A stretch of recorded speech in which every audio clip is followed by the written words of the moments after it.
Hey guys, आप लोग का एक और नई वीडियो में स्वागत है। इस वीडियो में हम लोग डिस्कस करने वाले हैं कि आखिर ये प्राइमोर्डियल डीमंस होते क्या हैं। तुम लोगों ने ये तो सुना ही होगा कि डियाब्लो एक प्राइमोर्डियल डीमन है, लेकिन आखिर ये होते कहाँ हैं, इन्होंने जन्म कैसे लिया और उनकी क्या यहाँ पे हिस्ट्री रही है, उसके बारे में आज हम लोग इस वाली वीडियो में डिस्कस करेंगे। अब इससे पहले हम लोग जाने की प्राइमोर्डियल डीमंस क्या होते हैं, सबसे पहले हम लोग ये देखते हैं कि इन लोग का यहाँ पे जन्म कैसे हुआ। तो यार यहाँ पे पूरे यूनिवर्स का गॉड यानी कि वेल्डोनावा, जब वो अलग अलग वर्ल्ड यहाँ पे बना रहा था, अब उससे गलती से कुछ डीमंस ऐसे बन गए जो कि काफी ज्यादा पावरफुल थे। इनफैक्ट यहाँ पे गॉड डीमंस को भी टक्कर दे सकते थे और उनको कहा गया प्राइमोर्डियल्स। अभी तक यहाँ पे एनिमे के अंदर 5 प्राइमोर्डियल डीमंस को इंट्रोड्यूस करा गया है। उनमें से पहला तो अपना डियाब्लो है, दूसरा गाय क्रिम्सन, जिसके बाद आती है अल्टीमा और बाकी दो है रेन और मिजरी। अब तुम लोग बोलोगे रेन और मिजरी तो यहाँ पे गाय क्रिम्सन की मेट्स हैं, वो प्राइमोर्डियल डीमंस कैसे हो सकती हैं? तो इसका भी एक बहुत ही इंटरेस्टिंग फैक्ट है। देखो, जब प्राइमोर्डियल डीमंस यहाँ पे इस वर्ल्ड में आए थे तो सारे डीमंस यहाँ पे अंडरवर्ल्ड में रहने लग गए थे। उन सबकी एक यहाँ पे स्पेशलिटी थी कि जितने ज्यादा साल वो लोग यहाँ पे जिएंगे वो उतने ही ज्यादा पावरफुल बनेंगे, एंड अगर गलती से वो मर भी जाते हैं तो वो वापस यहाँ पे पुनर्जन्म ले लेंगे या फिर कहो इनकार्नेट हो जाएंगे। बस इशू ये रहेगा कि उनकी मेमोरीज जा चुकी होंगी और वो यहाँ पे अपनी पावर खो चुके होंगे। अब रेन और मिजरी जो है ना, वो भी प्राइमोर्डियल डीमंस थी, लेकिन अब देखो ये प्राइमोर्डियल डीमंस जो थे ना काफी पावरफुल थे और इनके मुकाबले में कोई भी नहीं था। तो इन लोगों ने एक बात डिसाइड करी कि अगर ये लोग एक दूसरे के साथ वर्सेस करते हैं तो कितना ज्यादा फन होगा, और एक शर्त भी रखी कि जो हारेगा ना वो दूसरे प्राइमोर्डियल डीमन का यहाँ पे सर्वेंट बन जाएगा। और अपना गाय क्रिम्सन यानी कि प्राइमोर्डियल रेड, उसने यहाँ पे रेन और मिजरी दोनों को ही हरा रखा है, इसलिए रेन और मिजरी एज अ यहाँ पे सर्वेंट गाय क्रिम्सन को सर्व करती हैं। अब तुम लोग कहोगे अगर ऐसी बात है तो फिर रेन और मिजरी काफी पावरफुल होंगी।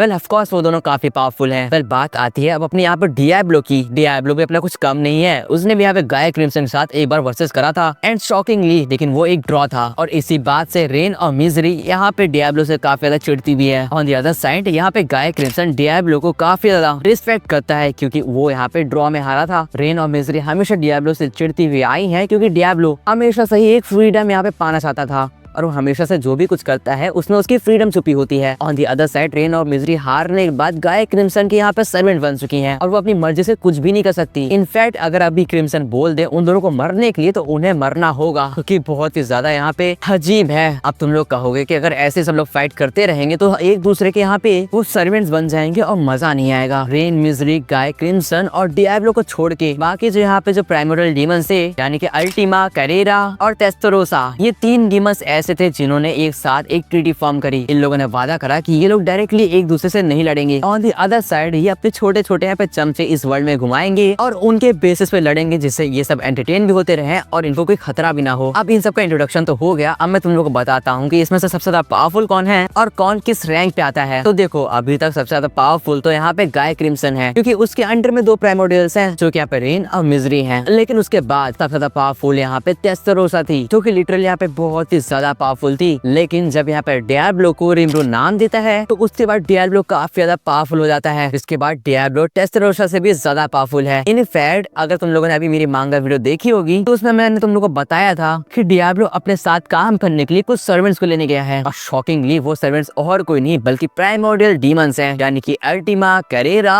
एंड टेस्टोरोसा। अब तुम लोग सोच सकते हो कि रिमरू के पास कितनी ज्यादा पावरफुल आर्मी होगी, लिटरली 4 प्राइमोर्डियल डीमंस। मजाक है क्या? अब इन सब में सबसे ज्यादा कमजोर जो है वो और कोई नहीं बल्कि यहाँ पे मिजरी है, क्योंकि वो यहाँ पे काफी बार हार चुकी है। एट लास्ट आगे जब यहाँ पे लाइट नॉवल बढ़ेगी तो मिजरी और रेन भी यहाँ पे रिमरू को हेल्प करने के लिए रेडी हो जाएंगे। उस टाइम तक रिमरू के पास इतनी पावर होगी कि वो अपने सारे यहाँ पे बंदों को ट्रू डीमन लॉर्ड में इवॉल्व कर देगा। फिलहाल वो तो बात की बातें रह जाएंगी। फिलहाल क्या तुम लोग को पता है कि आगे चल के डियाब्लो को गाय क्रिम्सन से भी ज्यादा पावरफुल बनने का मौका मिलेगा? वेल ऐसे देखा जाए तो गाय क्रिम्सन और डियाब्लो दोनों ही यहाँ पे इक्वल हैं, क्योंकि जब उन लोगों ने फाइट करी थी तो उनके बीच में ड्रॉ हुआ था, लेकिन उसके बाद भी डियाब्लो के पास एक ऐसा चांस आता है जिसकी वजह से वो मोस्ट पावरफुल यहाँ पे प्राइमोर्डियल बन सकता है, लेकिन वो मना कर देता है। उसका कहना ये था कि अगर वो बहुत ही ज्यादा पावरफुल बन जाएगा तो उसे फिर फाइट करने में मजा नहीं आएगा, और उसे यहाँ पे फाइट करने में मजा आता है, इसलिए वो यहाँ पे इवॉल्व नहीं होना चाहता। डियाब्लो हमेशा से यहाँ पे एक मकसद रहा है, और वो मकसद और कुछ नहीं बल्कि उसकी फ्रीडम है। वो अलग अलग जगह एक्सप्लोर करना चाहता था, अलग अलग चीजें देखना चाहता था, इसीलिए एट लास्ट वो रिमरू का सर्वेंट भी बनता है, क्योंकि उसे पता था कि जो ये बंदा है ना ये कुछ अमेजिंग करने वाला है, यानी कि रिमरू। वेल गाइस, आप लोगों को 7 प्राइमोर्डियल डीमंस का क्या कहना है मुझे कमेंट से बताना, और ये भी बताना कि तुम लोग कितने एक्साइटेड हो इनको यहाँ पे मांगा या फिर लाइट नॉवल के अंदर देखने के लिए। एंड एट लास्ट यहाँ पे एंड में के अंदर देखने के लिए। वेल फिक्र मत करो, मैं यहाँ पे लाइट नोवेल पे काम कर रहा हूँ, बहुत ही जल्द उसका अगला एपिसोड आएगा। वेल अगर आप लोग चाहते हो कि मैं हर प्राइमोरियल डीमन की यहाँ पे पावर एक्सप्लेन करूँ कि वो लोग कितने पावरफुल हो, उनकी क्या यहाँ पे